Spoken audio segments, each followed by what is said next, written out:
So we're helping you move along to a different portfolio. And that doesn't mean completely drop grants. Okay. We're looking to gain more unrestricted revenue, but we still need some of that restricted revenue to maintain operations, right? It's just thinking about your fundraising differently and not giving any portfolio or any source of revenue too much weight and leverage on your organization. Usually with grants, you'll have one gift that's, 30% of your annual budget. And that's so beautiful and so amazing. And I hope that they stay there forever with you. Unfortunately, that's not always the reality. So it's important to look at where are you too dependent? Where can you diversify? And how can you get your unrestricted revenue up as much as possible? Hi, I'm your host, Maria Rio. I moved to Canada as a refugee, used charitable services myself, and have been fundraising for over a decade. I love exploring ways our sector can grow, change, and make the world more equitable. The Small Nonprofit Podcast is where we do just that. I believe small nonprofits are where the most transformative work happens. But we've been set up to fail by systems that expect us to do more with less. Every week, I sit down with leaders, fundraisers, and changemakers who are doing things differently. They're building sustainable funding without compromising their values, creating power instead of dependence, and pushing back on the broken systems we've all inherited.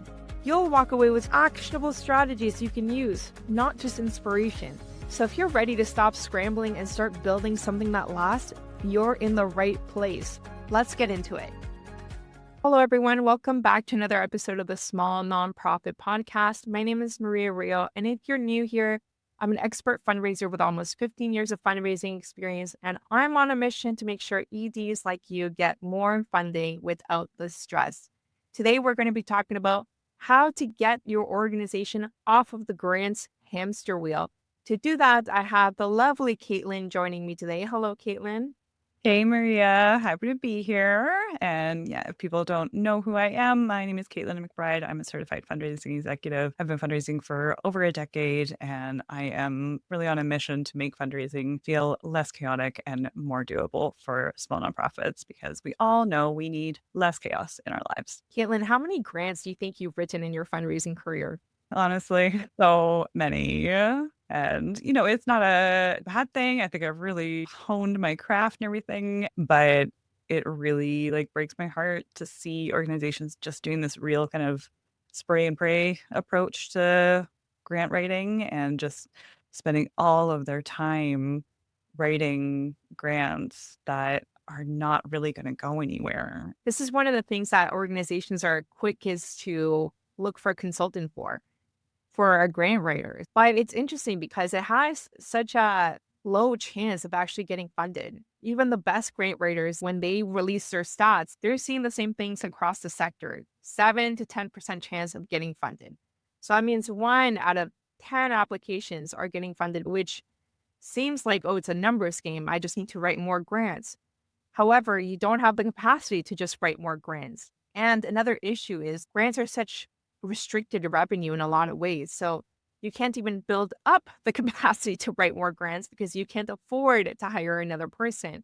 So it's a pretty interesting problem. And I often see organizations stick to grants because you're kind of scared to connect to people. Yeah, I think that number that you quoted, the 7 to 10%, is the success rate for cold applications. So if you have had no communication with the funder or the foundation, if they don't know who you are at all and you just check in an application, yes, your success rate is going to be around 7 to 10%. And, with that warm introduction, that warm relationship, that bumps up closer to about 20%, which is still, you're like, oh my God, 80% of these warm applications are not being funded. And yeah, that is the truth. If you're applying for so many grants, and I've seen this a lot too, where organizations will just make up a project in order to get the funding. And then if you do get the funding, sometimes that project can actually be a real drain on your resources and your organization. I remember I spent 18 months trying to get a grant for an organization. The ED had asked me to develop a program that would fit, and I finally got it and went to the program coordinator, and She was just like crestfallen because they didn't have the infrastructure to actually do that project. So I think it is understanding what you're getting yourself into when you apply for those grants and knowing, okay, if we get this, we actually have to do the thing. We have to make this happen and we have to report on it. This is the contract. This is an agreement you're entering into. Oh man, that made me think of this one client that I'm currently working with where they are so good at grants that they actually have to stop applying for grants because they cannot fulfill the project obligations, right? But stopping applying for grants is a very dangerous game because the cycle for when you receive the funds is, sometimes 12 to 18 months out. So if you decide today, oh, I need to slow down my grant applications because I don't have the ability to deliver on these projects, then that's something that you might be paying for in 2 years' time. So really thinking about some of the issues with grants, which I'm sure everyone listening to this episode are very familiar with, have probably written a couple of grants yourself, um, and what you can actually do about it. So instead of grants, what can organizations be doing? What about their grant success can be transferred over to a different fundraising portfolio? If you are really good at grants, you probably have a story. You probably have measurable impacts that you can report on. Those are all things that individual donors also really want to hear about. Starting an individual giving program is a lot of work, but if you have a really good grants program and you've got some of those things in place, if you've got a case for support, a lot of that can translate into potentially some good campaigns. Do you have other areas where that might translate? I would think with corporate, it would make a lot of sense as well. Simply because if you're good at grants, that means that you're super organized most of the time. It means that you found a way to maintain a grants calendar, to prospect, to report, to do all the things that require you to be good at grants, which, like you're saying, translates excellent for an individual giving program because you have to be very organized. But with corporate, I think the reporting on impact is something that a lot of organizations who start a corporate program don't end up doing so well. Sometimes they treat them as an afterthought. It was a very transactional relationship because you sponsored an event. Thank you. Get out of here. But there's an opportunity to really report on that impact. And if you're already used to doing that with grants, you could easily move that over to corporate because corporate is also looking for a return on investment in their support, right? They want to know that you're doing what you said you were going to do with their money. Individuals sometimes are a little bit more like, yeah, I trust you, whatever. But corporates, like, they have a boss, they have a boss's boss, they have people to report to. There's someone over their shoulder looking to see that the investment was the good one. I like what you said about the impact and impact reporting. If you have the systems in place to report on impact, you can also be reporting on, like audience and reach and understanding like how we were able to promote this corporation and everything in the way that they wanted to align with your brand. And a lot of times I'm finding this with one of my clients, you can have a relationship with one part of a corporation that can then translate into a different part of the corporation. I'm just going to use a random example. We have a relationship with TD Bank. They're a corporate sponsor for our annual gala, for instance. Like, I don't want to ask them for more money. I don't want to ask them for money in a different way. Just ask. There's very different buckets within these corporations, very different departments, and very different budgets that they have to spend. So sometimes they'll be like, no, absolutely not. We only fund you from this one budget, and that's it. Whereas others, you'll have formed a good relationship with them in a different way. And often, maybe like the marketing and sponsorship department can introduce you to the foundation. And they're two totally different things. And you can get those revenues from different areas. And then, you're entering a relationship that isn't cold and that doesn't have that 7% success rate. Then you're entering a conversation. They know you already, they know the work that you do. And if you're, let's say, applying from a grant from TD Foundation, for instance, it's still grants, but you've done it in much more of a major donor work kind of way. You know what I mean? Like, you've cultivated a relationship, you've built trust, and now you're making the ask. Corporate's interesting because it could also be unrestricted funds and it could allow for a deeper relationship because you're mixing your brands together. So it becomes like a brand partnership. So it starts to make business sense because people also start to see, like, oh, I like that organization and they are supported by this company. Well, I want to buy products from this company. That's just how it works out, right? So that makes a lot of sense. And I wanted to say the reason why we're talking about corporate and individual is because it addresses some of the issues that we have with grants, right? Why we want to get you off the grants hamster wheel. So unrestricted revenue is obviously a very clear one, but you'll also notice that we're not pitching you start an event, which is another way of gaining unrestricted revenue. But in my opinion, it puts you on the same kind of grant hamster wheel. You don't want to be doing something that requires you to start from scratch every single year. Ideally, with corporate and with individual, you can start building that recurring revenue. So whether it's a monthly gift or an annual sponsorship, that becomes a lot easier to maintain and to deliver your deliverables on than an event that requires a lot of ticket sales and table sponsorships. Also, events have one of the lowest return on investments from all the fundraising portfolios. So if you have limited time and limited people power, you want to focus on something like individual giving or corporate over events as a strategy because it will ease some of those tensions naturally. Yeah, I'd say grants and events are probably the highest time investment portfolios that an organization can have. And if you're doing nothing but that, I think it's always important to think about what are you saying no to? What are you missing out on as an opportunity cost if all of your time is constantly spent chasing after the next grant or getting ready for the next event? And, I've been on the event hamster wheel just as I've been on the grant hamster wheel, and they both take up so much work and so much time, and we tend to not factor in that time when we're calculating return on investment. We think, well, the staff are here anyways. When you're looking at grant applications as well, look at the amount that you got in, which might be really good, but then also look at how much time you were spending on it. And if this was like an entire person's job, an entire person's salary, and they are doing nothing but grants, that's great that they're getting some revenue in, but what are some other things that they could be doing as well if they were, let's say, a bit more strategic about that and looking at less of a 50 grants a year kind of approach and more of a relationship based, higher levels of success cultivation approach. And then also maybe having time for other portfolios as well. Honestly, like even as a director of development, this is a mistake that I've made in the past. I've thought, let's get more grants out there. It feels good to be busy. It taps into something called the action bias, where like we're busy, so it feels effective, or it feels like it's a good use of time. But it's not. It's not effective and it's not a good use of time. That's what we're telling you today. So we're helping you move along to a different portfolio. And that doesn't mean completely drop grants. Okay. We're looking to gain more unrestricted revenue, but we still need some of that restricted revenue to maintain operations, right? It's just thinking about your fundraising differently and not giving any portfolio or any source of revenue too much weight and leverage on your organization. Usually with grants, you'll have one gift that's, 30% of your annual budget.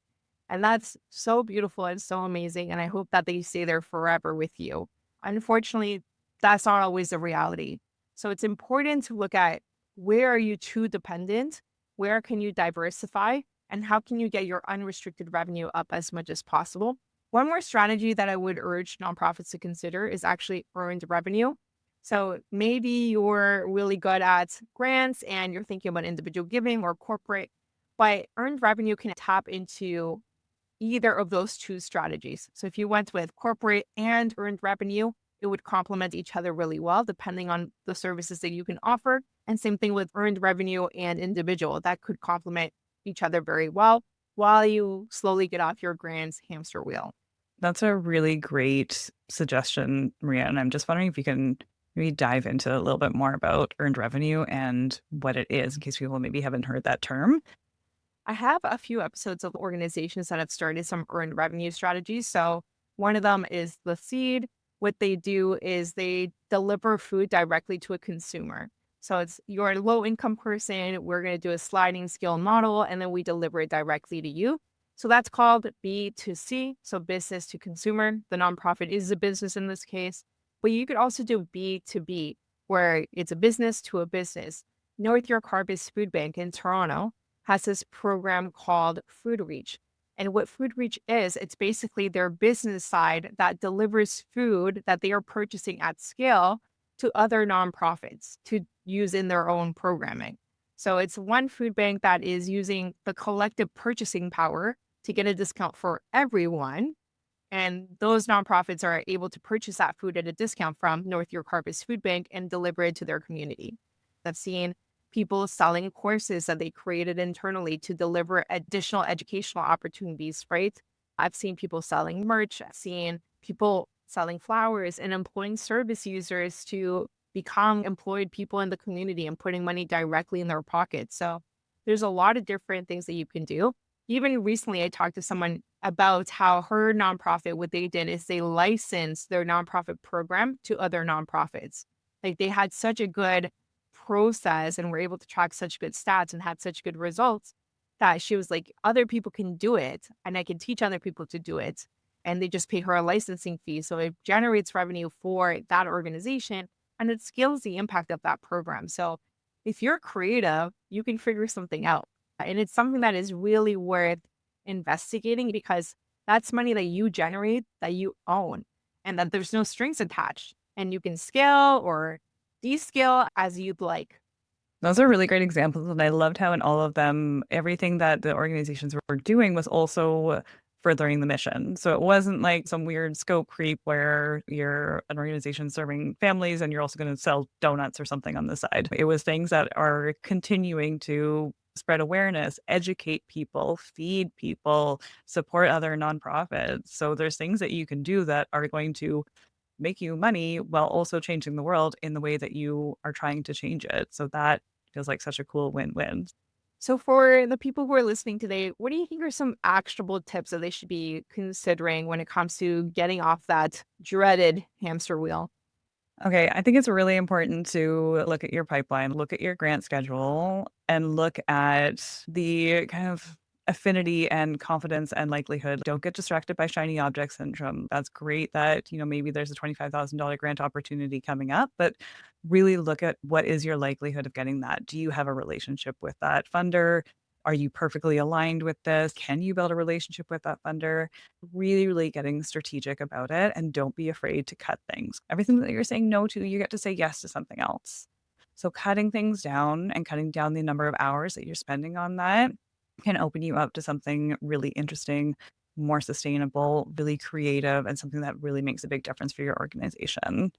So I think that's a really good place to start. And I also want to urge nonprofits to not confuse like application asks with outcomes. A lot of times they're like, well, we have $1 million out in asks right now. That's great. I can ask for $1 million this afternoon. It doesn't mean that I'm going to get it. So don't conflate those two things and really look at the outcomes rather than just the number that you have on your spreadsheet of asks, because sometimes that will not actually translate into real, tangible, meaningful funding for your organization. That all sounds great and dead on, especially that last part about, just because you have $1 million in assets out there doesn't mean that you're even going to get $10,000, right? That's the grand scheme, unfortunately. One other thing that I would add is if you're looking to potentially move away from grants, is to be kind to yourself. Setting up a different portfolio is hard. So be kind to yourself. It's okay if you have to Google every single step of the way and take the time to set up the system right from the jump, right? So don't be thinking about just getting that first donation from an individual donor, right? You want to be thinking about all the stuff beforehand and all the stuff afterwards too, right? You want them to make their second gift, their third gift, and you want them to have a good experience with the organization. Same thing with your corporate donors. The same way that you've treated grants that you've been so successful at, you want to take that same enthusiasm to your other portfolios, but know that it takes time. You're not going to be able to replace your grant revenue overnight. You have to invest the time and effort to get there. But at the end of the day, your revenue will be much safer, much less restricted, and you'll be able to do a lot more good stuff with that. So I hope that you take those tips.